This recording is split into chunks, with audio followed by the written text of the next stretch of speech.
whole fucking song. Because it gets up to that point where it just kicks in after they play it slightly quieter for some reason, which gives it more emphasis. Hello, I'm Charlie Fry. I'm actually finally sitting down. I've been meaning to do a podcast since I've been doing comedy, which has been about 40 years now. I'm actually a lot older than I look. I just tell people that I'm 19. And I'm here today with a friend of mine, Andrew Reza, because he has no other friends. So he thought he'd come and hang around with me, Charlie Fry, Repubate, wannabe comedian. So Andrew, how are you? I'm all right, thanks. It's a pleasure to be here, Charlie. You're still looking like a denim Jesus. Thank you. That would be a lot funnier if people could see what I look like. Absolutely. Well, that would one day happen. But you will never sell out anywhere. Or anywhere. Except for Levi's. I kind of got a deal running with them already, man. Yeah. So for those of you who can't see me, who don't have telekinesis, like a fat Kings of Leon. No, I'm wearing jeans and like a denim shirt because I don't like making this, like, I don't like having to decide on two pieces of clothing. No. I'm wearing jeans today, fucking everything. That's absolutely. It. I'm not even wearing pants today because I thought it was a bit nice. You are actually wearing all black. You're wearing black trousers and a black shirt. It's because I'm edgy. That's why. Yeah. And I feel if you look like a retired trance DJ today. A fat trance old DJ. Yeah. That's actually not too far away from the life you've led anyway. That is true. You just never did. You never played music. Yeah. You just have a depraved life. I'd like to explain briefly, if anyone cares, that why I want to call this the Full Blown Hatred podcast. Why do you want to call it the Full Blown Hatred podcast, Charlie? The reason I want to call it the Full Blown Hatred show with Charlie Fry and his... That's changed already. Whatever. Well, I'm spitballing, you know what I mean? The reason I want to do it is just purely based on the name, really, because I know for a fact I'm going to get some liberals who are going to think that this is a... like a racist show. Well, that's why you brought me along, isn't it, Charlie? Because I am the voice of the left on this show. My job here is to make sure that we have a fair and balanced, assessment of all these fucking immigrants coming into our country and fucking stuff up. We have to have a fair and balanced view on this. That is very true. That is very fair and balanced. Yeah. And I think that what you said was actually quite fair and balanced in regards to how most people feel about it. Yeah. But it is based on what you just said. Statements like that will fucking ruin people's lives and days. And well, it depends. I mean, it depends how lazy you want to be with it. I mean, Charlie is I've met Charlie. I've known Charlie for maybe, I'd say 2-3 years now. Yeah, about that. And he's a very complex man. Sorry about that. Yeah, no. Well, like I've gotten to learn about how deep and convoluted hatred could be now, and there's so many things you can pick from your catalog. I mean, yourself to begin with, because. My self-hatred it goes leaps and bounds, my friend.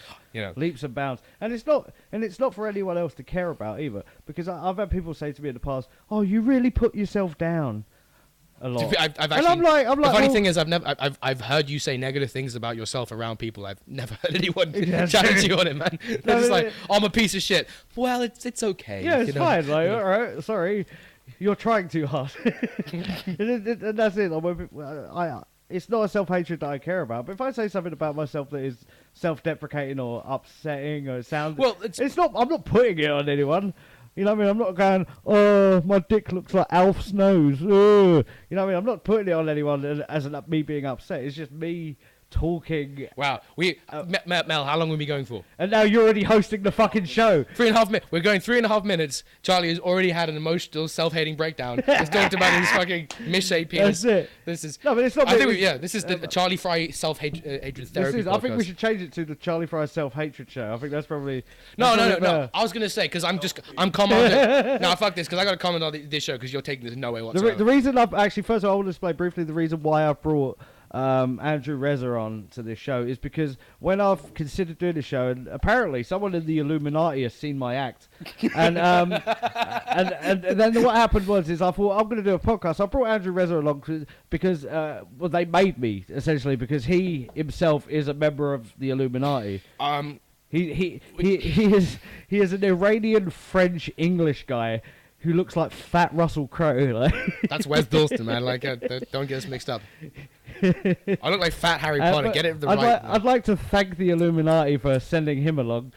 Because he's really helping me reveal myself. Yeah. Do you have anything else nice you want to say about the Illuminati? Maybe we discussed earlier. Yeah, they suck penises off of children. That's exactly. All right, we just wanted to get that message out. Just because we don't like the rift that's been formed between us and the Catholic Church. You just want to have this is our agreement. You guys. It's really hard to do funny shit when you just go straight to the kind of fucking children material, Charlie. Oh, by the way, have you seen? I know it's where you go. Have you seen how I when it actually gets about me, how I push it onto something else. I changed the subject, and that subject was children. Yeah. Illuminati children. Oh, look, guys, look, a conversational distraction point. Yeah. Hey, what else do we hate in the world other than everything we've been talking I'm just about? glad that you're not charging per hour. You know what I mean? Like a psychiatrist. It would ruin his day. No, that would be funny if you went to a psychiatrist and like you started talking about your problems. They were like, "Let's talk about something else." Talk about something else. This is bumming me out. This is not good. I know. Here's your money back. Yeah. No, it's but the reason I want to call this the self-hatred podcast, the full-blown hatred podcast, is just purely based on the way it sounds, is because everything seems to be hatred now. Anything you say against anyone, or I've got a slightly serious point about this, which I'll try and keep it under 7 minutes, but we live in a world where groups and there are many different groups and organizations of people living in a kind of difficult harmony. Now, one of the techniques that's in the age of quick information transfer, where you can find out stuff about people very quickly. Does that mean internet? Yes, Charlie. I am charging by the hour, by the way. But anyway, the point, groups have realized that one of the most effective means of shielding yourself from criticism is to establish it so any criticism, not even an attack, any criticism of part of a group's ideology or actions necessarily means that you're against the entire group. Right? That's true. So if you, for example, say, fuck it, I'll go straight to Islam. I like how you're going straight. I have no problem you're not with beating around I think the bush. in some parts of the world, women are oppressed because of Islamic laws. If you say that, then you automatically become anti-Muslim, and I go, I'm not, on the podcast. Do you know what cracks me up? This is my first podcast, and people are going to be quite impressed that if they just jump in at this point, that I've managed to get a politician on. Well, a UKIP politician, because no one else is going to touch that kind of conversation. I'm not a UKIP politician. You're going to play Jeremy Corbyn in a film one day. I just hope it's not John Prescott. I have to learn to do it because I'm getting a bit tubby these days. Sorry, carry on. I do apologize. No, I kind of finished my point. I mean, that's a difficult example I picked, but there's many others, and it's not useful for discourse. But like you said, it means that any time you make a point which is negative about something that's happened, it becomes hatred. But that's everything. That is anything and everything. I agree. And it's not necessarily just people. I say that I hate things for no reason. It's just fucking I hate that. It's just shit, and it's like all these terms kind of they become. Do you know what nobody hates? What? Ice cream. Dude, I think it's incredibly offensive of you to forget all those poor people suffering from lactose intolerance. Fuck them people as well. Fuck me? Oh. Okay. Oh, what, are you one of them? No. I'm stepping with out of this. I can't bowels. tell. I can't. I'm not going to sit here and debate with somebody so offensive and as such. Yeah, your family comes from a country where they eat awful food. France. Yeah. No, well, yeah, I should have a sturdy stomach. We can eat gravel and snails and shit. Yeah, and then I have my family's from Iran, so I'm eating pistachios and sand and whatever. But do you know what? The only reason I haven't mugged you so far is because you have an English accent. You'd be surprised how ineffective that. Actually, you know what? Oh, I'm totally jinxing myself, but I've had scuffles, but I ain't never been mugged. So why did you go straight to Islam? By the way. Why did you didn't want to beat around the religious bush? Well, which other religions? The burning bush. Which one should I have picked? What other religions? What talk about? Scientologists. I mean, that's a good example. But the reason everything becomes hatred is because they have a great legal team. It's nothing to do. That is true. I don't hate Scientologists. I don't. I really don't. Hating Scientology is a bit like hating cults of people who drink poison. It's a bad thing, but What do you mean, ooh? Ooh. Why ooh? Because, you can't joke about that. I'm not joking. I'm pouring my heart Nobody does that anymore. That hasn't been done since, the 70s. Oh, yeah, no. Yeah. Nobody has killed themselves in the name of their religion recently. But you're talking about, the drinking the Kool-Aid thing. Yeah, drinking the Kool-Aid or hitting your shoe so that the explosive device gets off is exactly the same thing. You sound like you hate terrorism. I think that's out of order. Because you're some of my best friends are terrorists. Because what you're doing is you're judging an entire group of people. Some terrorists are actually quite nice. Did you see the selfie? Did you see it was a while ago It was like there was this big brash friendly American guy, and he was on one of the 9/11 flights, and he's actually took a selfie with one of the suicide bombers and like uploaded to Facebook before he got on the plane. And there's a picture of him like all smiles. Wait, was this recently? No, well, I mean, I saw it recently, you know.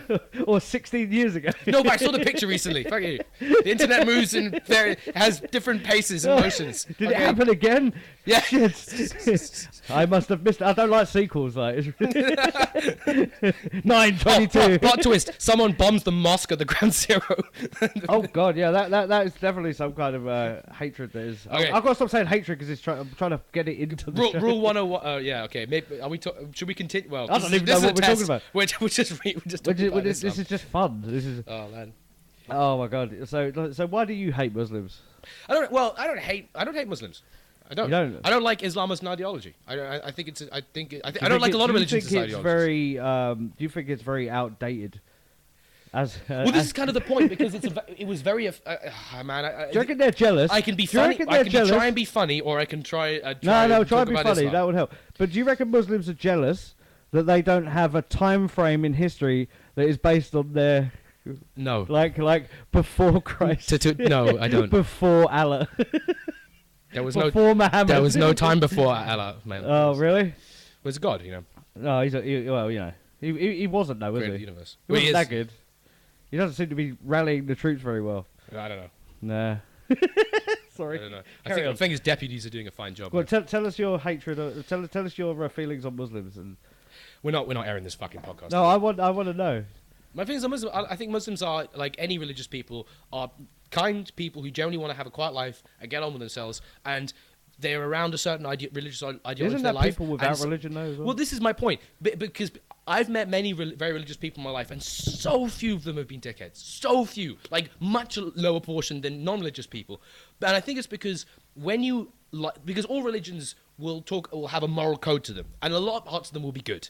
And most religious practitioners and most people who speak will just emphasize this because that's the good point. Some people naturally get drawn to them, like be good to your family, have a strong sense of of community. These are good things, and people naturally come towards them.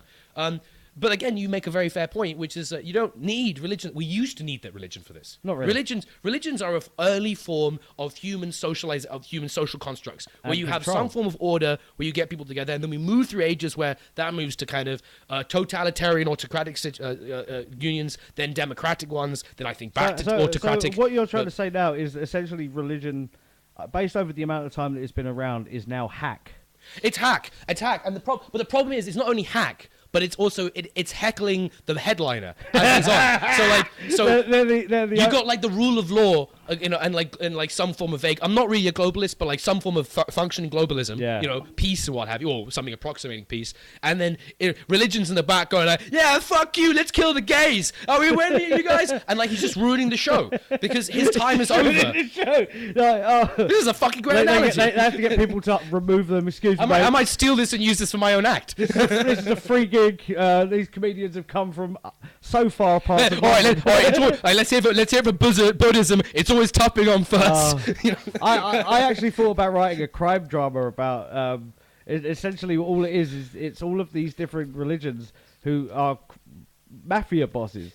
And like the Godfather never gets killed. Like, the leader of the things never get killed. It's just all the people below them. It is a Ponzi scheme. It is a Ponzi scheme. But Yeah. So essentially, what you're saying is that people genuinely treat religious people like how Homer treats Ned Flanders as well. Is because like. Am I saying that? No, because Ned Flanders is an extremely lovely person. Yeah. He's always really happy to help. He's always really nice, and he's always. But then it's just automatically. Like people do abuse that then, but it's not. But it's not just. But other people do. But I think the main point is like, again, I do sincerely believe that people of all religions, for the majority of them, are kind people who want to have a strong moral code. Oh fuck! That's but the problem is that these people get. I disagree. I hate to repeat what Bill. Andrew, I'm sorry. I hate. Okay, fine. I'm joking. I don't really disagree. Carry on. No, I hate to repeat what better comedians have already said than me. Fucking Doug Stanhope, fantastic comedian. Yeah. But he has a fair point, which is when you have an ideology that can and is often and this goes for all religions, not just Islam. It just goes for even some forms of Buddhism. There are Buddhist terrorists. Christian, all the Judeo-Christian they're really religions, skilled. all the ancient religions, all the tribal religions. Shaolin terrorists. That's a film I'm going to make. Dude, I'm sure that would have been really popular back in the early 90s. That would have been actually, considering your encyclopedic knowledge of films, if you say it hasn't been made, I know it's not been made. Exactly. Yeah. Shaolin Terrorist. All right, this becomes starring fucking who's the guy in long back. Oh, no, he wouldn't do that. This is too lowbrow for him. It's got to be a white guy who's playing a Shaolin. Chow Long Fat. It has to be a character. He won't agree with that. He don't like Tibet. No, he's not a gambler. All right, so moved on Islam to China. It's okay. Shaolin Terrorist. Do it. You got to do it with a voice. All right, fine. Where's it? Coming this summer to cinemas near you. It's a film about a bunch. Oh, I can't improvise. Shaolin terrorists.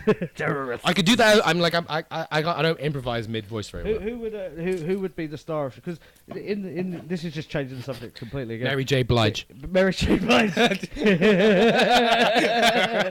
Mary J. Blige. No more drama in my life. That'll be in the trailer. No, at the end of the film, they all get together and start dancing. Oh god. Mary J. Blige is Shaolin terrorists.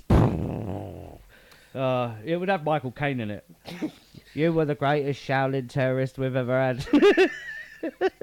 You can help, guys. Come on. No, I'm just trying to think of other voices I can do since you're shoehorning your impressions in. Charlie, what would Rodney Dangerfield say? Ooh, I'm a terrorist. Ooh, I'm a terrorist. Ooh, no respect as a terrorist. Ooh, I can't do it. I really wish I could do a Rodney Dangerfield impression. Wait, let me think. All right, let's think. There must be a joke. There must be a Rodney Dangerfield joke. I'm trying to be a terrorist. Let's show up with. No, we can't think like that on this because it would just ruin everything. Everything is already ruined, man. It is really ruined. Now, take yourself through the process of someone listening to it. It's you going on, you open up this podcast. It's you going blah, blah, blah for like a few minutes. Yeah. Then all of a sudden, we hate Islam. And then like China. And then blah, then Michael Caine impressions. Shaolin terrorists. Then Shaolin terrorists. That was a good bit. Look, we could do a compilation podcast where we just do this for like 12 hours. And then we have like half an hour of the best bits. Vague, incoherent things we said. No, it's just I don't know what this is supposed to be. It's just I find this easier than going and doing gigs. Right. Well, it's much more pleasant. I'll give you that. It's a lot more fun to sit around and shoot shit with your friends who you find funny. I hang around with you two because you're comedians. I don't hang around because we're buddies. You know what I mean? No, I'd like to also thank Mel Knight for allowing me to do this in his house. This is probably the least messed up thing I've done in this fucking place since I've ever came round. But I say as the guest, and I've said this before, this is a fucking nice place. It's swanky, isn't it? I wish you could see it. It's like because I don't do any of it because there's like shitloads of posters and graphic Mel chose novels to and stay maps out of this today because he just wanted to see two nervous white guys talking in his house. Well, no, but his comics. I'm like, oh, thank God he's a blurred. At least I can relax now. Anyway, what were we talking about? You know what? Your Mel knows what a blurred is, right? Yeah, a black nerd. Like he is a blur nerd. I can't talk. I think those things that I was not supposed to take have just kicked in. So did you take them? I did take both of them. You took. Well, I'm taking laxatives, guys, because this is the shit that's coming through your fucking microphone. So that means that take number 2 is going to be a pile of fucking stinking shit. This is it. This is what guys. I don't believe in hatred anymore. I just think we should, because I imagine you turned I'm glad into you're here because I was going to do it on my own, and this is fucking horrendous. I'm having trouble keeping my eyes open at this point. Not because you're boring. I'm just a drug addict and I have to stop. Oh. All right. See, that's how it got serious then. I'm sorry. That's okay. We can talk about my drug And now let's talk about Charlie's hatred for himself. Chapter 1. Drug abuse. Drug abuse. Former womanizer, Charlie Fry. I used to... Objection. I used to... No, genuinely true. I'm very surprised. A bag of pills in a van does not make you a womanizer. No. I can't drive. You can never flee the crime scene. I prefer the Cosby method. No, oh god, no. Get famous? Yeah, is that what you're trying to do? Former womanizer. Been arrested a bunch of times. What have you been arrested for, Charlie? Oh, look. All I'm saying is that the files. The files were that wasn't my computer. That's all I'm gonna say.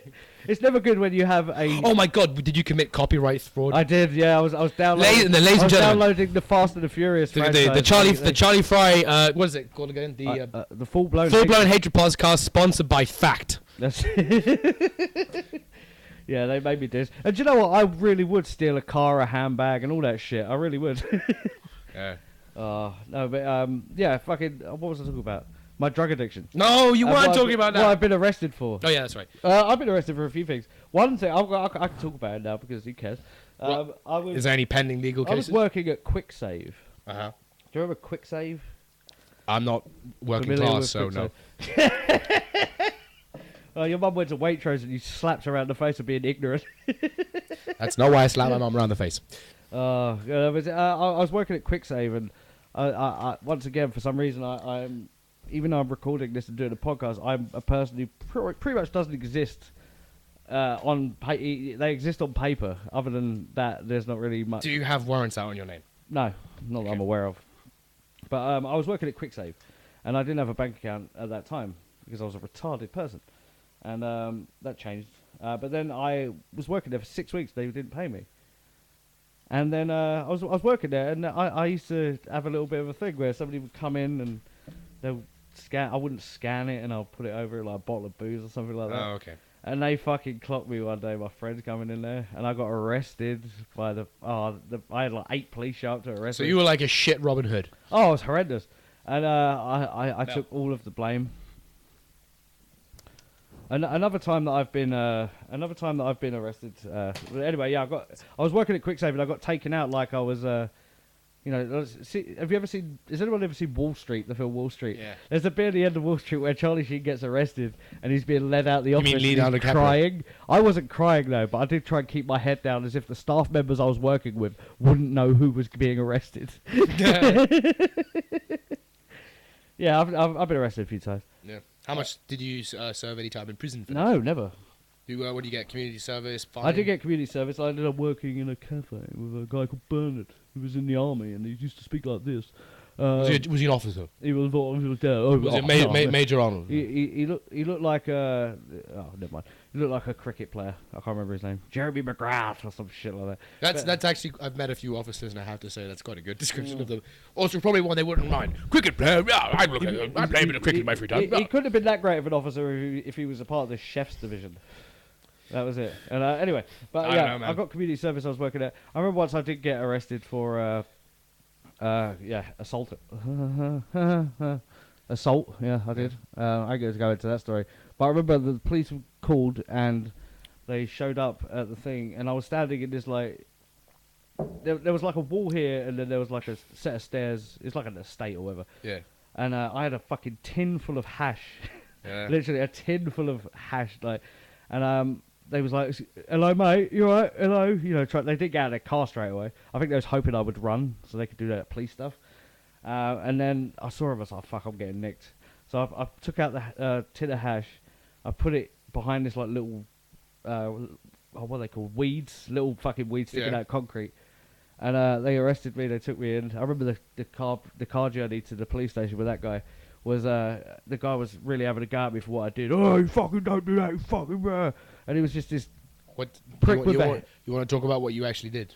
No. Okay. Well, I can do. After the podcast? After the podcast. All right, gotcha. But yeah, what happened was I was in the car and there was for some reason the fat blonde Boris Johnson looking guy was in the back of the car with me, and the other guy was just like, he looked like he was from Essex, like he had the hairdo, he looked, Jason he just looked like fucking, an Essex guy, where they are obviously over tanned and they're fucking got a haircut, yeah, and they keep in shape, or just anyone who's not me. And, which is ironic because where do you live currently? Essex at the moment, yeah. But yeah, and he was giving me the shit at the front. He was giving me the shit when I was sitting in the front of in the back of the car, going, "Oh, you're a fucking piece of shit, mate. You're terrible like this." I said, "I bet you're from Essex, aren't you? You fucking prick. Look at you." And I gave it back really badly, and which is really smart once you've been arrested, because they won't hurt you. And I was giving, and then he got out of the car once we got to the police station. This is how bad the police station was. He had to get out and open the gate himself. And he got out, and the guy in the back of the car goes to me, "How did you know he was from Essex?" And then I went back the next day to where I dropped my hash, and it was still there. Wow, so that was a big thing. So you avoid. I'm guessing you got your knuckles wrapped for that one. Mm-hmm. Did you spend any time? No, I didn't actually. I got no charges, nothing. Okay, good job. No charges, nothing. It's just an unpleasant situation, which... Yeah. I've been woken up by the police when I was a young man because they were looking for my younger brother. Oh, yeah? Yeah, I've had some mad run-ins with the police. I can't remember what I was talking about. Yeah, I've had some mad runners with the police too. Well, when you phoned them to come to your house. I was doing this benefit for them, and I was no. Oh God! What were you about to do there? I was about to be like, I was doing this job for them. I've done something. I mean, I did a job where we went into one of Her Majesty's fine prisons and we checked whether the security services there were delivering according to the Ministry of Justice's standards of care for our prisoners. Actually, I can't obviously talk whether or not they were good or not. I will say one thing. Obviously, I've never been to prison, but the prison officers I met, I didn't meet many of the. If you went to prison, you'd probably. Do you know? I know exactly what would happen if you went to prison. I'd lose a lot of weight and I'd get a very sad look in my eyes. Well, you've already got that anyway. But yeah. you ain't seen. Got one of two things. But if you went to prison, I know exactly what would happen. What? Is that you would go in there and then you would write a letter every day to the governing body of the local council to get books for your library. Fuck off! I need a frame. And you'd create chess pieces in your thing. But that means you'd also get no, mate. Because I hate chess. Because I fancy myself like a fucking I'm an intellectual, right? But like I've always. Is that how you fancy yourself? Yeah. Well, when people come up to you and they go, "Oh, how do you fancy yourself, mate?" You go, "Ooh, I'm an intellectual." yeah. Gets you out. It's amazing because it kind of gets you immediately out of scraps. It does. Yeah. Oh, actually, can you help me with my finances, please? That's also what you'll do. Is if you were in prison, you'd do. Wait till someone's grabbing me by the cuffs and I go like, "You can save tax money." Yeah, exactly. If you declare it as a gift for your wife. Do you know what would happen in that situation? Actually, be like, "Fuck you, bruv," and I become asphalt. That's what would happen. Oh God. I don't know. Have you ever been in a fight, Andrew? Like, I've been in like a handful, not but good were ones. they serious, like almost dying fights? Or No, they weren't serious dying fights. The last scrap I was in, it was actually a while ago. I tend to get out of scraps because I'm the friendly geezer and I avoid getting punched because I'm a small fat dude and I don't do well in fights. But like, I was at a club and some guy asked me for a cigarette. And, did he go, which way is north? And you look that way, and then he punched you in the side? No, he clocked me with a headbutt. Like, basically, I partly asked for it because, like, he was like, do you have any cigarettes? I smoke roll-ups. And I was like, at the time, I was running low on Rizla. So I was like, and I was a bit drunk. So I thought it might be reasonable that this guy might have Rizla. Yeah. I was like, if you have Rizla, I can give you a smoke. And he was like, yeah, I got Rizla, excuse me.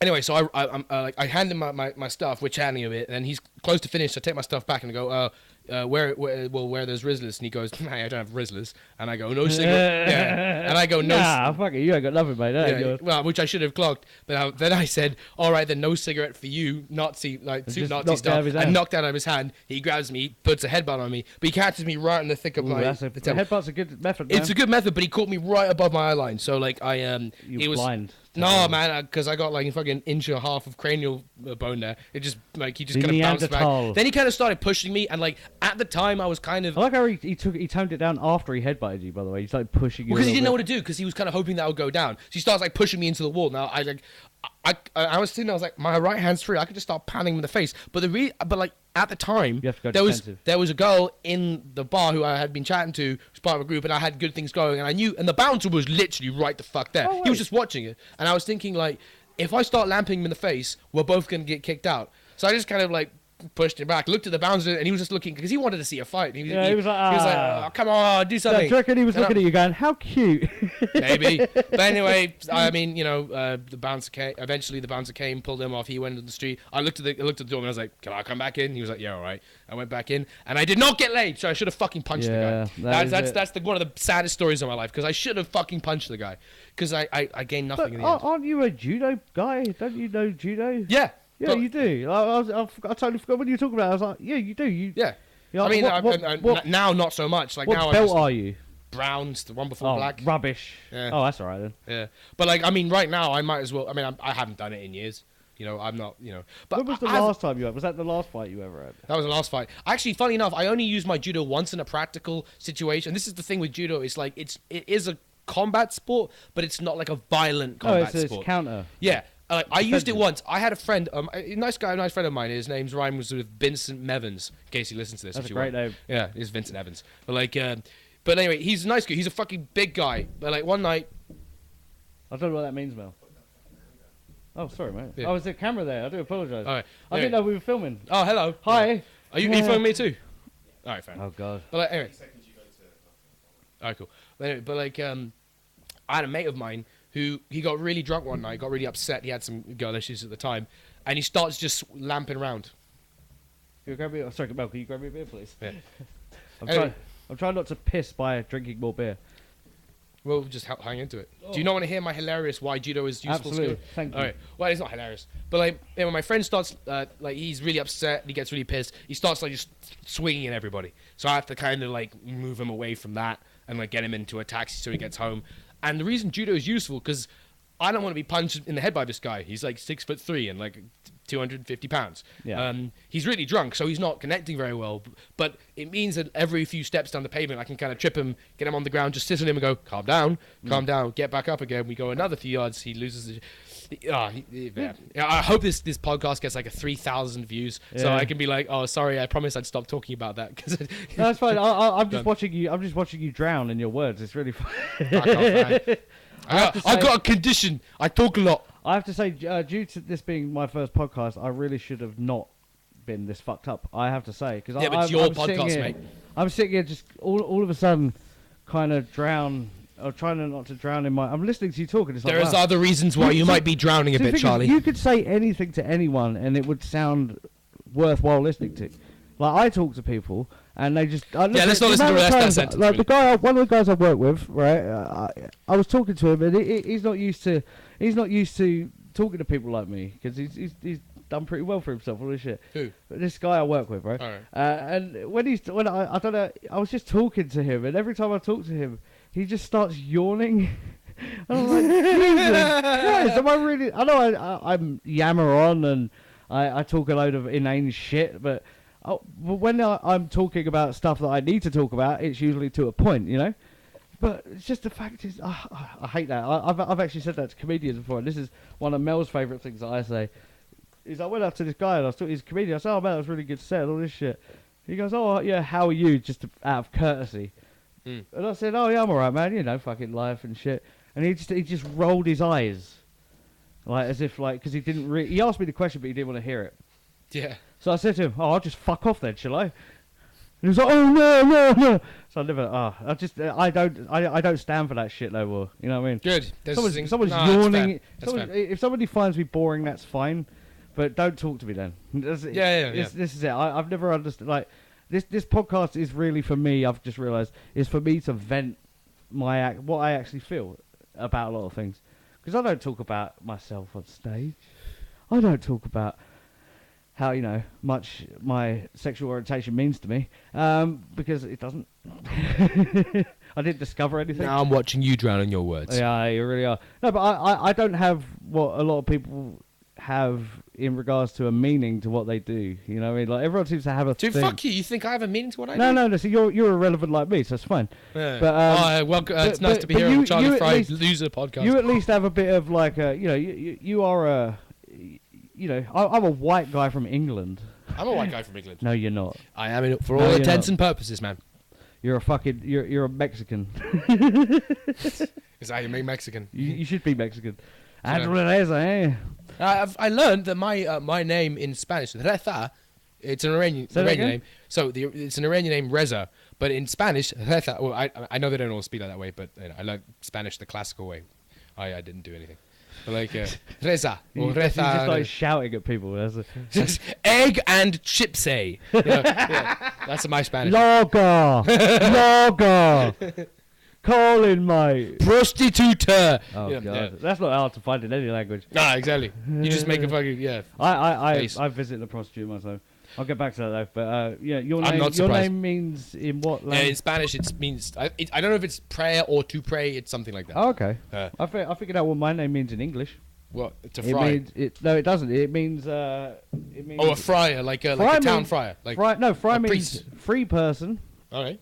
And small person, or a man who is free. Fry. Well, no, because a fry also refers to small fry, so fish that you put into a fry. That's exactly where that term comes from. And your first name means cocaine. So you are cocaine, no big time, which really describes you very well as a person. Like, you're a fucking loser who does coke. That's all it is. Oh my god, I love. This is what I love. This is why I want to do this as well. I'm enjoying this podcast. It's I like going well. banter because whenever I meet new comedians, you know this because we've met once, and even I still bust your chops and bust your balls and that. But I do that with new comedians, like people I've never met, and it's because I like that sort of. Well, this is something I've noticed about doing. Like, it's been after a wearisome, however many fucking years I've been doing stand-up. Yeah. And other than just the wearisome of how not to be completely shit, that's a difficult. Yeah, that's a different thing. Yeah, that's a different thing. But the other difficult part is you would so expect it to be like a social activity where you can relax and meet a lot of people who like they have the same hobby as you and like you've the same vents and frustrations. But like most people who do it are fucking assholes, man. Yeah. Like, well, not really. No, they usually, really are. They're either really nice or very smug, and I like. Nice well, no, people. okay. There's different kinds. I'm one of the smug ones for some reason. I'm pretty smug as well, to be honest. But no, you should be though, because you're of good ilk. I'm a bedilk. You're a good ilk. A good ilk. Oh, thank you very much. You're a rich person.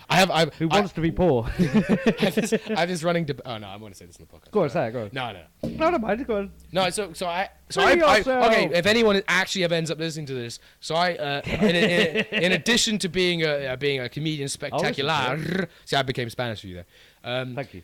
Mexican, sorry. Carlos Fry. Andrea Freta. And Melanios Nite. That's true, yeah. Well, Mel's not his real name. That's his stage name. His real name is Mildred.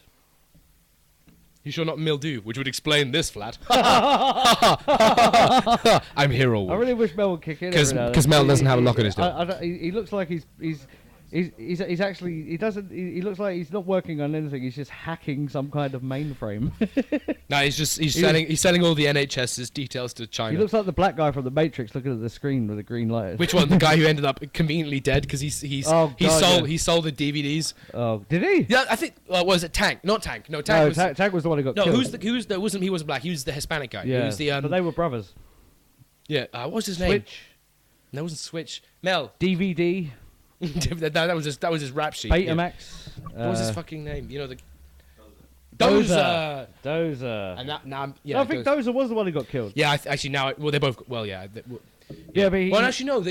No, you're right. Tank was his actual name. Tank and Dozer. Dozer was the guy who got zapped. No, but Tank got zapped. What are you talking about? No. I remember this very vividly. Tank got zapped, but like he was the savior. Like he picked up the zap gun, killed. What was his name? Joe Pagliano. Yeah, he I don't know his character. He was like, "You fucking whore-beating piece of shit." His name is Cypher. Yeah, that was a Sopranos reference. I don't believe it. You son of a bitch. I didn't kill your horse, but even if I did, so fucking what? God, yeah. The greatest character in most... Ralph Cifaretto. The biggest cunt I've ever seen on television. What a fantastic TV show. I think really one of a contender for one of the best ever. Oh, the best show. I wouldn't fight you for saying that. I haven't seen The Wire yet, though, and it's only been 8 years since it stopped. Everyone told me the same thing about The Wire. Watch 4 episodes. Take some time to watch it. I watched like 9. I'm bored. What? Mel's trying to give us some subtle signals. Well, The Wire. Oh, very well. You got past 4 seasons. No, I didn't say that, did I? Well, it's because people go like, do we have to wait? Do we have to wait till the fucking 5th season for like a story arc to be completed? Of course, Mel would defend The Wire. He wrote it. The Sopranos was fantastic. We got to the Matrix. Yeah, Mel looks like the guy from the Matrix. He is. He is. Yeah. He's the guy from the second one. You must be really fucked because you should have known that. I have really gone. No, but Mel was the guy from the second one, but they replaced him with because the guy was selling his DVDs. Yeah, he was selling DVD. I think he was selling promotional DVDs or something, and they just killed him off behind the scenes. But it doesn't matter. The film was a pilot shot anyway. The problem with the Matrix trilogy is my opinion. I'm not a big film buff, but this is my official problem. Go for it. Like the first film. I mean, it doesn't stand that well with age. There's one, but it's a good movie, though. But it was a good movie. I remember enjoying it thoroughly. I remember watching it like 9 times in a row when it came out. It was fucking brilliant. Had a massive impact upon visual aesthetics and fight aesthetics.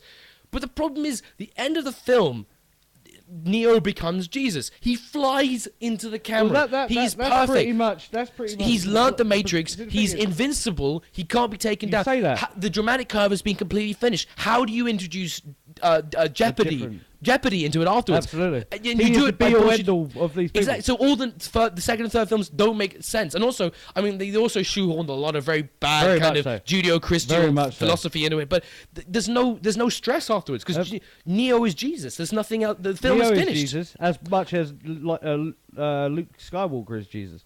It's a bit like if they try to make it's a bit like if they try to make Star Trek have very simple. A New Hope have exactly the same story. Exactly, it's a problem because like you've destroyed your Death Star. Oh, they have to build another Death Star. You know, but then they go back in time. They go back in time. They create another Death Star. They go in the future. They create another Agent Death Smith Star. Part 2. He was the best character in that fucking movie. It's like they made a second Terminator film. Think about how little sense it was fantastic. that would make. Yeah, I know. Well, it was the best film ever. No, Terminator 1. Terminator 2 is fantastic. I'm of the old school. You're the only Terminator person in the world who will say that. Mel, is Terminator 2 fantastic? Yeah, absolutely. Thank you. I'm you virulently, highbrow faggot. I'm thoroughly against. No, Terminator 1 was a fantastic thriller. My favorite was probably Terminator 3. Oh, you know, I actually like. I watched Terminator for different reasons. I watched Terminator 4 on a plane, and this is Salvation. with Christian Bale, and this is my summary of the dialogue from when I watched it. My point is, don't watch films on planes. What it is you didn't have your headphones in. They played it specifically. All you heard was the rumble of the plane. I was playing some fucking cheap airline. Like it was like a transatlantic flight, but it was some fucking piss and shit. Yeah, that film was unnecessary. And that film is an interesting fact for you. That film was directed by a guy called McG, who directed. Do you remember Got the Life by Korn? Yes, I do. He directed the video for that. Oh, okay. That's how all these directors start. But he also directed some awful. He probably directed a fucking. Fast and the Furious. I don't know how we got to this. We're talking about films. Okay, can I ask you a question? Actually, have you seen the new Aliens film? No. Are you thinking of seeing the new Aliens? I will watch it eventually. I watched Alien 3 last night, funnily enough, which is one of my favourite movies. Alien 3. Alien 3. Oh, the one where they're in the prison, yeah. The extended version I watched yesterday. Yeah. Which is 2 hours and 10 minutes. So, you know what? I'll say this. Maybe longer. I'll say this. I'm a cynic and I don't watch any films. I like all of the Alien films. All of them. I like them even Resurrection. No, okay, up to 4. I don't mind Resurrection. Up to 4. I grew up. That was the one that was most palatable to me as a child, because it was the most straightforward actiony type. And also because you look like one of the characters. You look like the guy being like, "Game over, man! Game over, man!" I thought you were going to say that I look like the guy who's in the wheelchair in the film. Nah, you kind of look like someone drew a penis and put fangs on it. That's what you look like.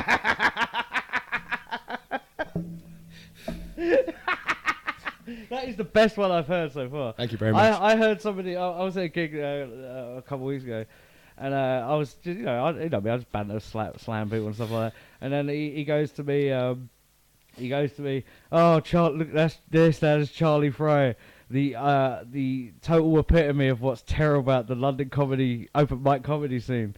And it killed, and I was like, yeah, but I get laughs. I do get laughs, like, regardless of what I am or how I appear to people, I still get laughs. It's not like, I've seen fucking people who are so polite and so nice, and they just really want to make, because they think that That's basically because they think that they've had a thought that was original, you know? I don't want to start riffing on comedians on this. I don't mind knocking comedians too. I love most of them. Because it's just kind of like it's so kettle corn the pot black. You know what I mean? Like you have to struggle to do this stuff. Like I still do. Like, but the reason I have trouble with comedy still is just because it's my lack of drive personally. Like I write jokes that I don't necessarily do jokes that are funny. No, I don't necessarily do jokes that are for everyone. Yeah, I'm not. I can't do observational. Well, man, I'm going to say you a very unfunny and very hippie thing that my neighbor Jack, who's a fucking awesome guy, who he's like an old Canadian, well, not old, but like he's a middle-aged Canadian dude who's like in theatre production. Is he a Mountie? He's not a Mountie. He's a Nazi. Get him a Mountie uniform. Tell him to wear it every time he sees you. And if he doesn't, you smack him around his stupid Canadian face. He's not my valet. I can't force him. Is he your driver? No, he can't drive very well. My driver is my other neighbour. Yeah. Have you ever had a driver? Never.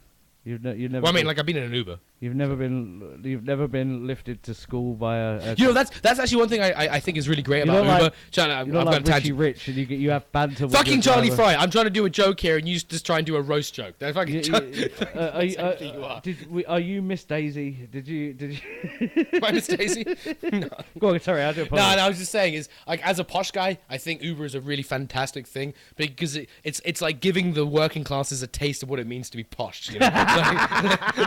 It's like drive me to my home, Jeffrey. Drop me off by the shop so I can pick up some cans and a bit of cash for you. Isn't it amazing that Uber used the same method that Grindr uses, but Grindr you probably get. Blown. I think it's ironic that a business that has completely monopolized a certain business has a German name. I was just gonna say Uber, the best. I'm sorry, I hate anti-German jokes, but I do them because before it was called Cohen's. And then they killed it. No, and it was called Kowalski's, and then they rebranded. That was a Poland invasion joke there for you, Charlie. I don't see why people make Holocaust jokes anymore. It's a bit. I know it was like 3,000 years ago. I know, you know what I mean? It's a bit past its time. You know what I mean? Oh man, I've seen. This is the thing. I feel kind of dirty because I really hate lazy and I don't mind. I love race jokes. I like dirty jokes. Why do you hang around with me? No, and I like aggressive jokes. I like quote unquote offensive jokes. You know, but I get one thing that really pisses me off because I notice one thing. You can say a lot of things. Well, there's a lot of things you can't say on stage, or you say and then people just clam up. You know, you pick a certain group of people, and it's not just the black-white divide. It's about all kinds of things. If I would just say, you know, make an aggressive anti-Spanish joke, a crowd would be. I don't want to. I don't think so. But the thing is, one thing that pisses me off is I've seen so many people do a lazy Germans are Nazis joke, and everyone just is okay with this. And it's like, how many people? I want figures. Fucking dozens, mate. Fucking dozens. Dozens. That's still not exact numbers. Anyone got any roach card for me? Yes. Thank you very much, Mel. It's Mel's. Oh, okay. Cheers, brother. Sorry, I can't help but distract myself when this I'm this roach card brought to you by Mel Knights. Mel wonderful Knights. Flat full of wonderful goodness and this posters. This is going to be the brand new show for the Midnight Hour Network. I think for a first throw into the microphone after the first 10 minutes of relaxing, we've got into a good vibe. Mel, do you agree? I agree that you're very helpful with this because you can talk very well and you sound very. I've always been told I should be on the radio by my really friends and I, which is kind of a bit of a shitty compliment because you're like, you should be in a dying art form. I'm like, okay. Do you know what we should really call this? We should call this the other halves living together. Pretty much. No, I live in a shit. Well, not a shit. Well, it's a pretty shit. No, area. it's because you're doing that on purpose. You're trying to be that person. No, it's because I'm living with a mate and it's cheap. Oh yeah, I might actually move. I don't like. I mean, like I'm not trying to deny what I am, but I just don't really like living with posh people because they're annoying and they have things they want to do and like they.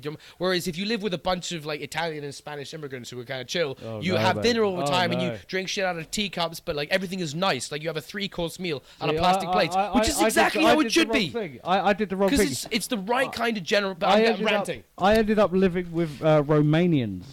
I've lived with. They were great people. They were the guy was hilariously dumb as shit, but the woman was like she was very intelligent. She knew what she was talking about. She was, except for when otherwise known as Charlie Fry's worst nightmare. Except for when she called my flatmate a nigger and she slapped him around the face. I love how you managed and then she find a way of saying that word. And tried to explain that the reason she slapped her is because, or she got slapped, is because she called her a nigger. And I saw her standing and explaining this to a police officer, and the policeman just went, "Are you fucking serious?"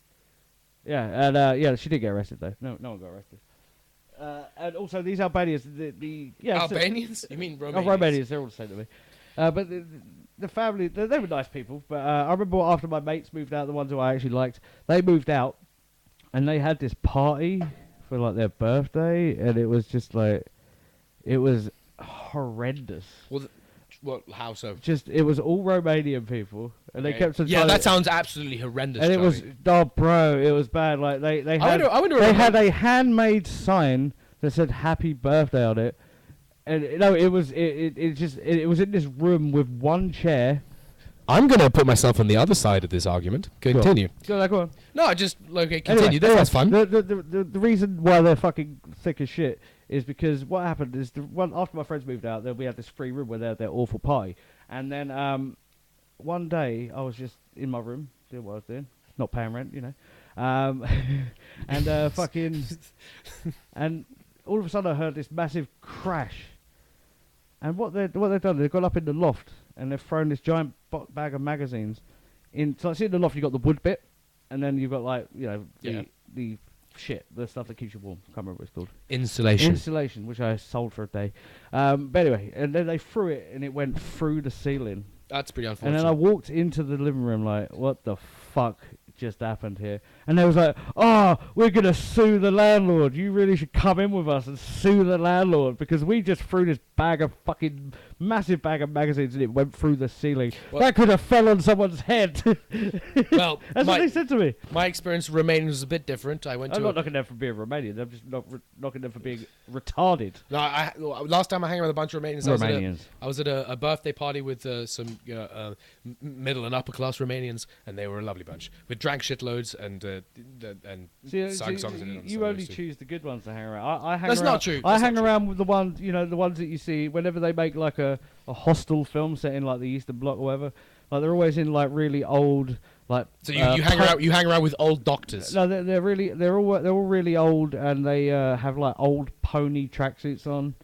They have like ones that are white with a. I will say this about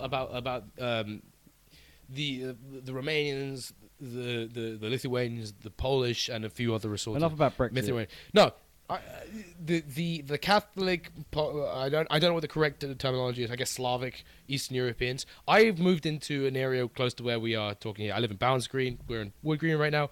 It's a very Eastern European area. Well, certainly Bounds Green is. And I've noticed one thing. I think you mean London. Maybe, but I've never been shouted at or aggressed or mugged by and one thing that really interests me about this is one thing that interested me about the area I live in is that there's a fair few homeless around, right? But not one of the homeless, or all the homeless, are English. Not one of them are Eastern European or North African or Middle Eastern. They're all English people. I think that's an interesting thing. Do you know what I realised? Like, because obviously, like I'm very poor. Yes. As a person, right? And do you know when I realised? Do you know when I realised that I was really poor and like how broke I was? Is because I would like after I found out I was really extremely broke, is I would walk around the streets and see homeless people, and they wouldn't even give me blowjobs anymore. Yeah. I was once so poor I had to buy. I was once so. You've heard that one before, sir. Well, I mean, I texted it to you. Yeah, that's why I didn't laugh. I was once so poor I had to buy Macallan instead of Jura. Have you ever been homeless? No. No, I've never been homeless. You have been, Charlie. I have. Yeah, it's not fun. It doesn't sound fun. It's not hard work. Like, as long as you're still breathing, I think you'll be fine. Hey, if it's good enough for George Orwell, it's good enough for you. Was he a homeless man? No, he wasn't. He did homeless deliberately for a while. Oh, that's bullshit. I know, it's totally bullshit. That's like, have you ever seen a film called Life Stinks with Mel Brooks? It's a Mel Brooks movie. No. Where he plays like this really rich guy, and he gets into this bet with the, which is a fucking. It's a life trading thing. No, it's not like trading places, but it's like he goes to Jeffrey Tambor and like they're like rival company businessmen or whatever, and Jeffrey Tambor is fantastic in that film, by the way, and Mel Brooks. But he goes to Mel Brooks and his character. They put on a bet that he can't. He's just this really rich executive guy. He's got millions and millions and millions, and he puts on a bet with him that he can't survive 30 days in like the shittest part of the. Can I just say, I'd like to point out that film is incredibly unrealistic. I've been doing this the last 4 years, and it's easy. I've been doing no. Oh, was that supposed to be me? No. I was just saying. Living around the poor and homeless. This is what you are. It's easy. Like, this is what you are. Exactly. But you never went and took your company back, and then got married at the homeless people shelter. I find it very offensive. You would say about my wife, Charlie. Plus, you would never go to a homeless shelter. Jeffrey would be very upset if he heard you say that.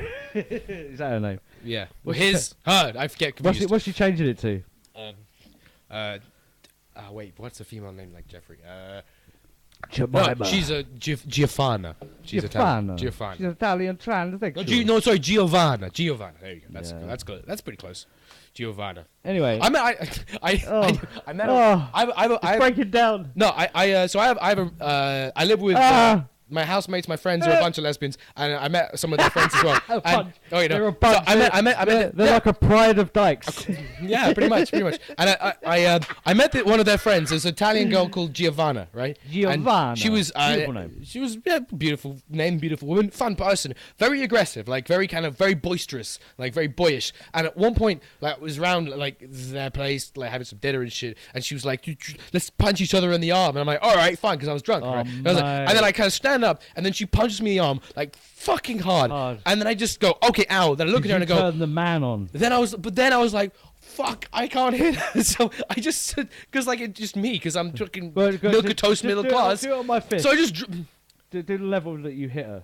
I didn't hit her at all. She fucking pounded me like 9 times. Can I tell another story about that sort of shit that you've done before?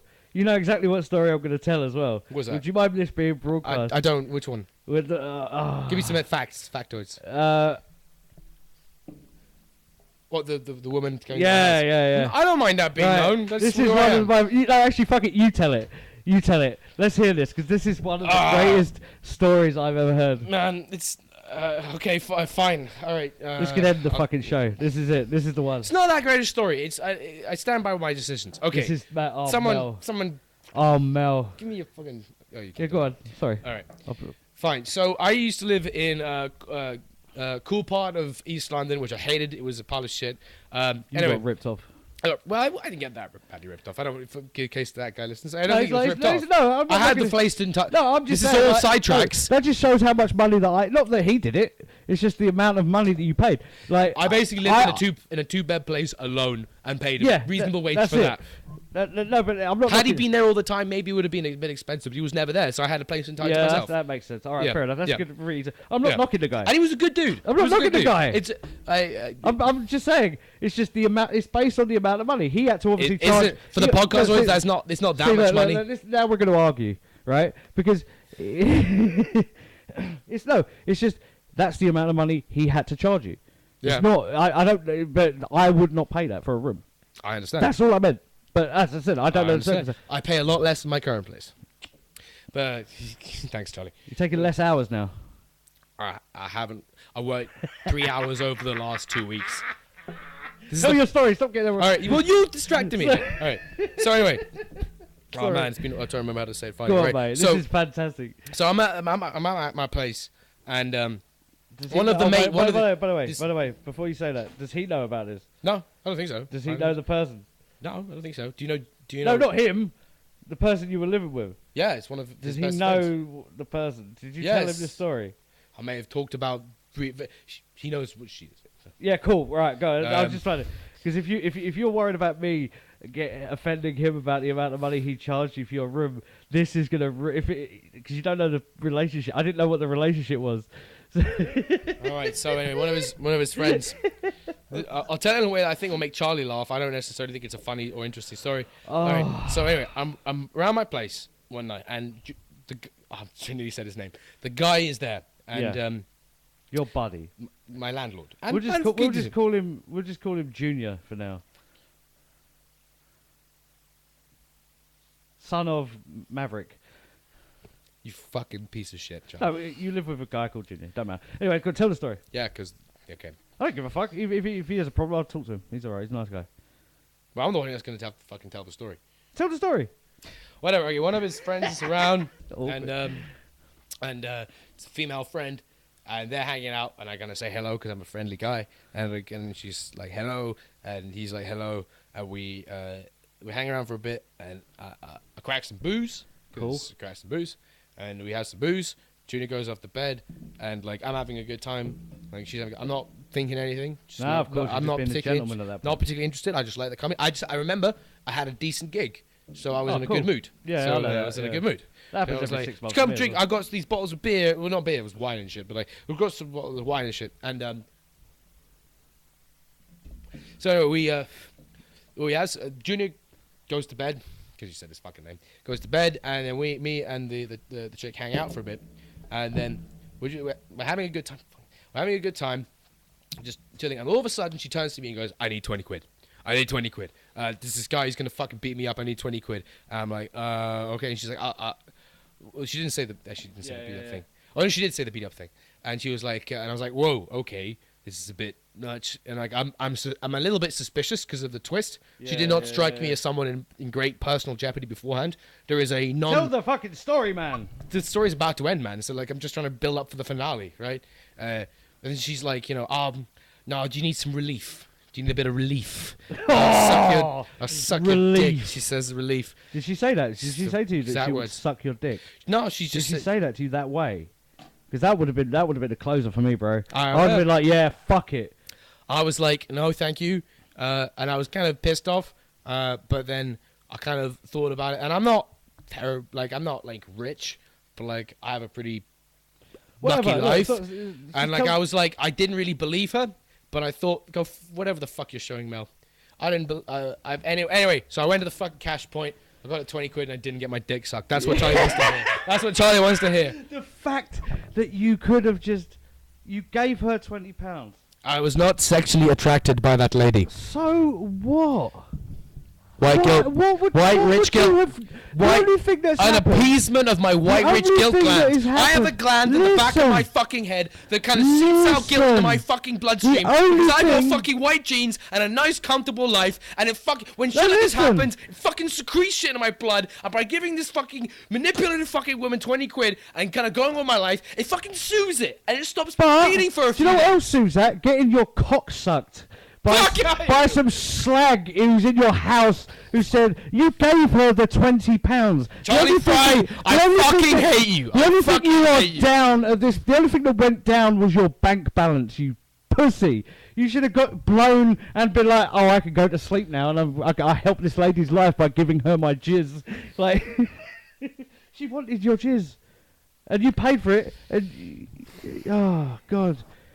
You know what I mean? You don't go into shops and give them money and not take anything. Don't fucking tell me how to live my life, Charlie. If I want to go into a shop and donate a bit of money so they get off their fucking feet, that's my fucking prerogative.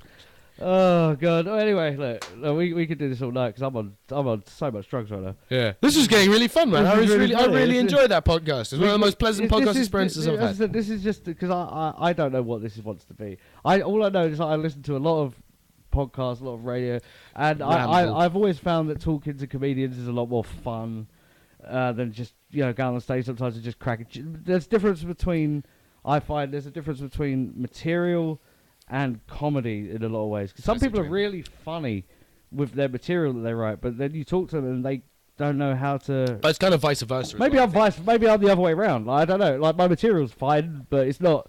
I personally quite like your material. You know what I mean? I give you constant fucking feedback unsolicited about your stuff. You give me praise sometimes. I give you praise sometimes, and sometimes I say, you told me. Yeah, you told me when I was like, I know. Matt Foley does that to me. He tells me, like, mate, you got to do this, do that, and the other.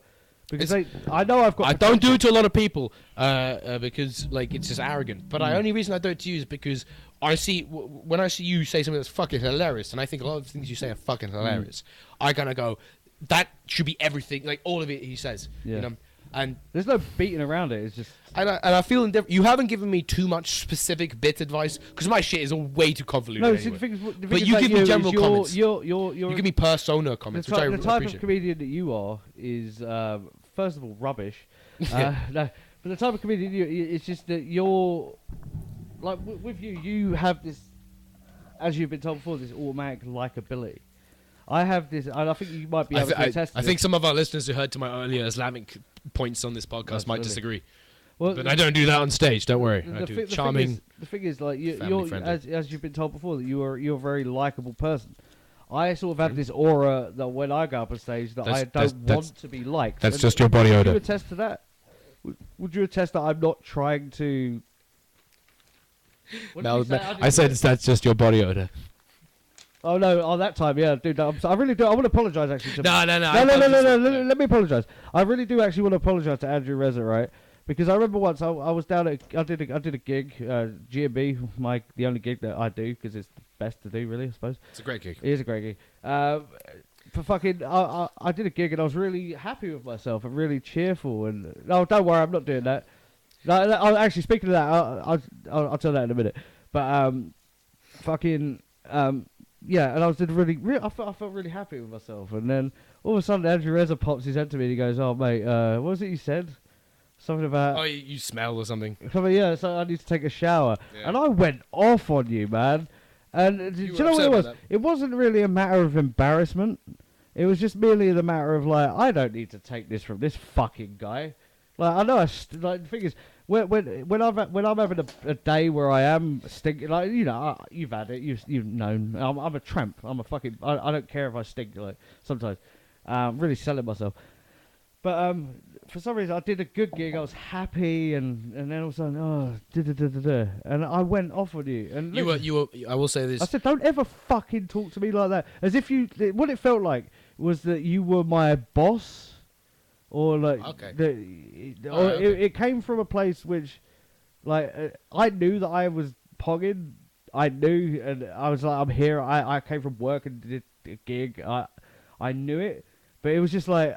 When you're in that sort of level of, I feel good, I feel really good, well, and then Charlie, bang! It's like I do apologise for that. Well, Charlie, as I did, that's why we're still friends. Yeah, well, exactly, and as I did at the time, and also again, no, I also apologise for that.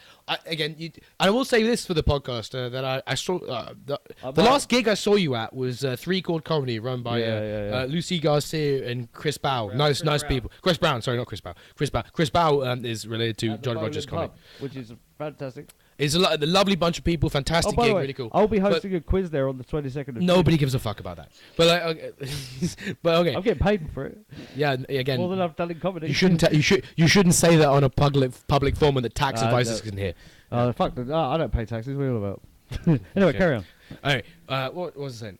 I met you last time at that gig, and I made a joke. He's like, you know, you were looking kind of, you know, well and stuff. You were there with your girlfriend at the who was kind of Amber, and you were looking in good form. And you know, and it was a nice night. And I went out to you, and I was like, oh man, you look like a guy who could cash a check for a change. Yeah, and you did. That was great. And you everyone loved you, and you were very cordial about it. They were very cordial about it. It's because like, I don't know what it was. I don't know why it was coming. Because maybe it's just because I didn't.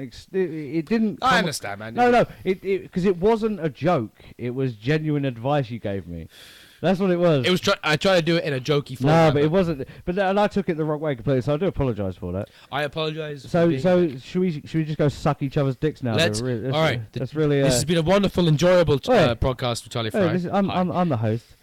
I just want to end with one more thing as well. Like, the reason I want to do this is because it's. I find comedians to be hilarious people. Other than that, I like hearing about comedians' real lives because obviously the comedy is like the distraction from that. But what makes comedians I really enjoy. And also, just one more thing. I just want to ask. See, do you remember that when you've been told that in all your life, you know, don't run with scissors? Yeah. Right. When did this rule have to be made? Like, because was there like an epidemic of when people were getting killed by people running with scissors? Well, man, in the 1940s. Oh, mate. Oh, how did he die? In the war? Nah. Killed by someone running with scissors.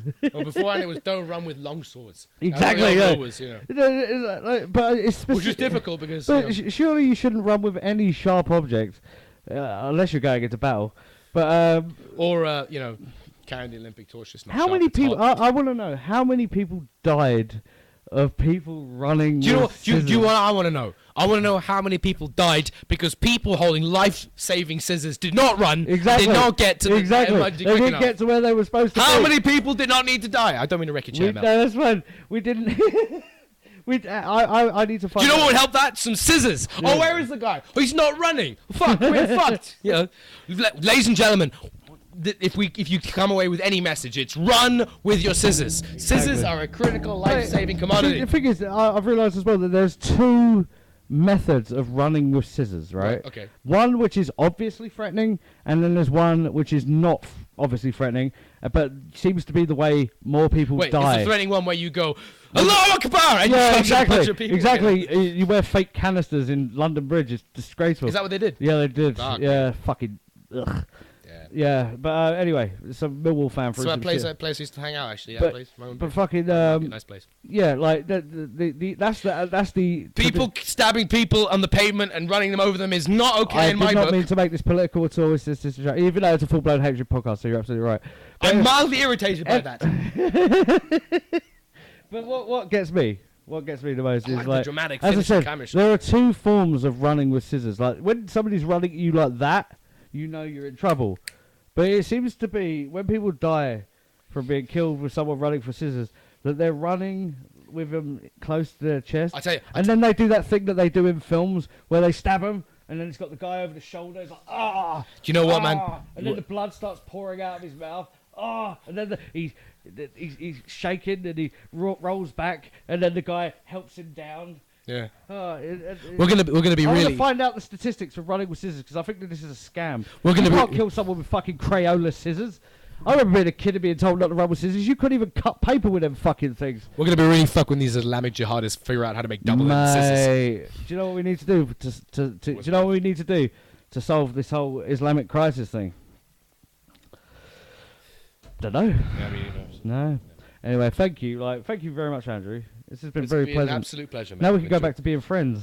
Oh, were we? Oh, we were friends. Yeah. Oh, I didn't know. I haven't seen you in ages. It's been really nice. And I'd also like to thank Mel Knight for being the fucking producer of this bad boy. Do a selfie. For some reason, he's got it on his shoulder like he's got like a grenade launcher or something like that. Look at this fucking. Or a lot of regrets. Look at this Blair Witch motherfucker. No, but I'd like to thank Mel Knight, and I'd also, this is just one show that I've ever tried to do, and I've been meaning to do a podcast for a long time, and I never really got around to do it because I've never had the equipment. But now I've got the friends who have the equipment. Plus, it's also, something for me to do as well as embarrass myself on stage.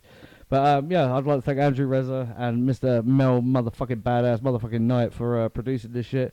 This has been the Full Blown Hatred podcast, or the Full Blown Hatred with Charlie Fry. Thank you very much. And this is the song that is going to trip me out straight away. Have a good evening. Have a good night. Go fuck yourself. Bye-bye. Ladies and gentlemen, that end of the podcast brought to you by methylene deoxymethylamphetamine. Is that what ecstasy is? Yes. Oh, I forgot you're a... No, I didn't think you were a fucking chemist. Well, chemist.